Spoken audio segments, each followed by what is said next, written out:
राम कदम जी, प्रधानमंत्री ने रेवड़ी कल्चर पर एक नहीं कई मर्तबा वार किया। प्रधानमंत्री ने कहा कि भाई जनता को मूर्ख बनाने की कोशिश है ये रेवड़ी कल्चर। फ्री के हथकंडों से किसी का भला नहीं होगा और ऐसे राजनीतिक दलों और नेताओं को एक्सपोज करना चाहिए जिनकी आमदनी अठन्नी है और खर्चा रुपया है। महाराष्ट्र पर मुफीद है ये 7 लाख करोड़ रुपए का कर्ज है महाराष्ट्र पर। नहीं 8,12,000। गत 24 मिनटों से मैं बड़ी शांति से सुन रहा था और आशा करता हूं कि मैं बोलते समय बीच में कोई टोकेगा नहीं।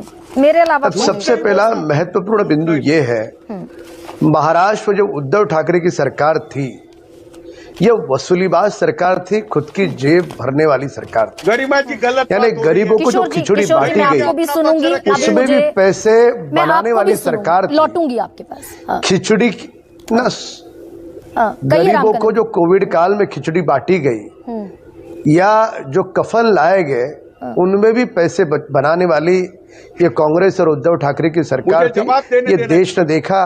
हमने पुख्ता कागजात के साथ देश के सामने वे किस प्रकार से खुद की जेब भर रहे ये देश को बताया। अब वर्तमान सरकार श्रीमान एकनाथ शिंदे जी, देवेंद्र फडणवीस जी की हमारी वर्तमान सरकार है, ये खुद की जेब भरने वाली नहीं है, ये गरीबों की जेब भरने वाली सरकार है।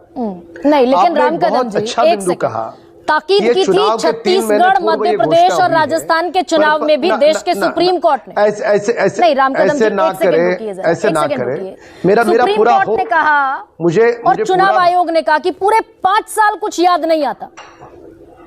ये तूतू मैमे की डिबेट नहीं है राम कदम जी। 5 साल में कुछ याद नहीं आता और चुनाव से ठीक पहले सब समझ में आ जाता है। अगर आपने ठान के रखा है कि बीच में मुझे टोकना और उसके बाद कहना है तू मैं नहीं है, तो तू मैं कौन कर रहा है? 24 मिनट शांति से सुना, उंगली तक ऊपर नहीं की। भड़क जाते हैं ये लोग। अब आपको भी शांति से धीरज रख करके सुनना होगा कि दोनों सरकारों में अंतर क्या है। एक सरकार उद्धव की जो लोगों के पैसे खुद के जेब में डाल रही थी और ये वर्तमान सरकार के पैसे गरीबों के जेब में डाल रही है। जो लोगों के घर में बर्तन मांजती है, जो किसान की धर्मपत्नी जो कड़ी धूप में किसान की सेवा करती है, उसको सहायता करती है किसान को, ऐसे हालात में उसके अकाउंट में अगर 1500 रुपए सरकार अगर नैतिक धर्म करके देती है तो उसमें क्या आपत्ति है? ये 10,000 जो नौजवान को दे रहे हैं, ये अप्रेंटिस के लिए दे रहे हैं। ये इस प्रकार की योजना उद्धव सरकार के कार्यकाल में वे अनाउंस नहीं कर पाए, ये एकनाथ शिंदे जी ने किया। ये दर्द है उनको। चुनाव से 3 महीना पहले योजना से नहीं है। आपको आगे जाकर के बता दो और जिम्मेदारी के साथ बता दो, मैंने विधानसभा सदन में कहा था, ये सारे लोग कांग्रेस वाले, उबाटा वाले, ये योजना फेल हो जाए करके जानबूझ करके फॉर्म गलत भर रहे ताकि उस महिला का फॉर्म रिजेक्ट हो, उसको 1500 रुपए न मिले। क्यों कर रहे हो आप ऐसा? चुनाव आएंगे जाएंगे, किसी गरीब को अगर पैसे मिल रहे हैं तो आपको किस बात का दर्द है? अच्छा राम कदम जी एक बात बताइए, ये मैंने विधानसभा सदन में कहा, पुख्ता जानकारी के साथ कहा, तो इसके लिए अंतर बड़ा स्पष्ट है। अर्थव्यवस्था और मूल आपके मूल सवाल पर आता। राम कदम जी एक सेकंड, मैं सवाल अपना आगे बढ़ा दूं। अब अर्थव्यवस्था पे आता हूं। हम अर्थव्यवस्था को बैज ऑफ ऑनर की तरह पहनते हैं, वो तो आपके लिए भी महत्वपूर्ण है, इस देश के लिए भी महत्वपूर्ण है। केवल 10 सेकंड सुन लीजिए, केवल 10 सेकंड होना चाहिए जीडीपी का फ्री बीज पर खर्च। आप कितना कर रहे हैं? मैं आपको बता दूं, जो लोन लेने के जो आंकड़े हैं, जो 24% तक लोन लिया जा सकता है, महाराष्ट्र सरकार वहां पे 17.1 पर है। अन्य राज्यों की तुलना में महाराष्ट्र की बहुत अच्छी हालत है। और जो कर्ज लिया जाता है, ऐसा नहीं कि महाराष्ट्र पे कर्ज जो लिया है वो कर्ज हम चुका नहीं सकते, बहुत अच्छी हालत है। और सरकार होती किस लिए है? सरकार तो गरीबों के कल्याण के लिए होती है ना।